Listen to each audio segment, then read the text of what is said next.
What's good, everybody? Thank you so much for coming back to my channel, engaging in all of those things. All right, so let's jump right into it. Before we get into this new set, I just want to show you guys how I updated the Barbie set that I did in the last video.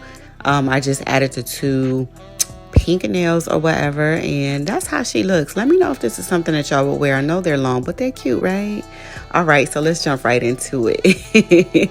So today I saw this set on Pinterest. It was like a cute pastel nail set that had like what looked like maybe could be raindrops or whatever. And so, you know, I decided to try that. Now, I'm not gonna hold y'all long or whatever, but these are the two shades that I decided to use. They're by Madam Glam, so it's Candyland and Viola. Okay.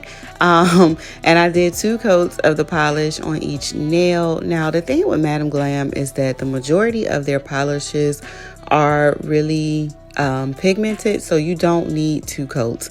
But I always use 2 coats, 2 thin coats, just because I don't want to risk the customers' nails peeling. A lot of clients will order a certain length, and then when they get them, they realize that it may be too long. So oftentimes they'll cut them and trim them, and that can cause the polish to peel. So I just, you know, err on the side of caution and just do 2 thin coats, but you know, you can do 1. That's how great Madam Glam's polishes are. So yeah, you know, again, I'm not going to talk through the duration of the video, but I just wanted to you know, give that little bit of information. Also, the tips that I'm using are from Apres. These are extra long sculpted coffin, and they're gel tips, so you don't have to buff. You can do what is known as a chemical etching, and so that's where you can use like a little bit of acetone just to kind of make it sticky a little bit if you feel, you know, that you need a little bit more security. But these are gel tips, so you don't have to buff or anything like that. You could just polish over them, okay? But thin coats, remember, thin coats.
All right, so for this set, I chose to do a matte top coat, and the rhinestone glue that I'm going to use for the little raindrops, you don't have to wipe off an inhibition layer or anything like that.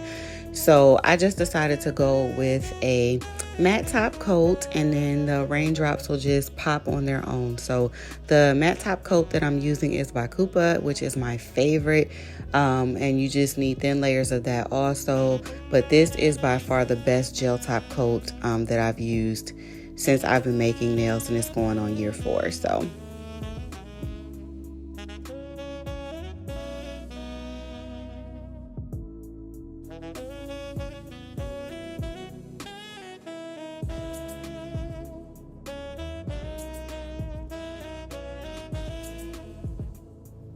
Okay, so now it's time for the little raindrops or whatever. And let me tell you, I'm more than positive that I have carpal tunnel now because this glue is so hard to get out of the little squeeze tube or whatever. And I hope maybe in the future they upgrade or even just add this maybe to a little jar or something, because I like the glue, but again, it's just hard to get the glue out of the squeeze tube. So I definitely struggle with getting my little raindrops placed on here. As you can see, I'm just trying different angles and different ways to get this glue out. But yeah, so I want to say that overall, I'm not impressed with these nails, but I'll save that into the end. But getting these drops on here was more than a challenge, but I'll let y'all see for yourselves.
So these are what they look like. And to me, they are very underwhelming. Y'all let me know what y'all think. Is this something that y'all would wear? So one hand would be the pretty lavender and the other hand would be the nice teal green or blue or whatever that is. And I don't know. You know how sometimes you see something and it's like, okay, well, I'm going to recreate that, you know, and you get all of your stuff together and then you do it and it's not what you thought it was gonna be. And that's how I feel about these nails. They're not anything what I thought they were gonna be. And I'm thinking about just going in and kind of jazzing them up a little bit more. So I'll show that on the next video because I'm more than positive I'm not gonna keep them the way that they are because I'm just not impressed with them at all. It's giving boring, okay? So I'm gonna just sit and think about this a little bit more and try to add some stuff to them, and I'll show them in the next video how they look. But anyway, let me know what y'all think. Let me know if y'all have an idea of something that you would have done differently or what have you. And also if you have any ideas for me for the next video, anything that you want to see me try, let me know. You know, I appreciate the engagement and I will see y'all next time.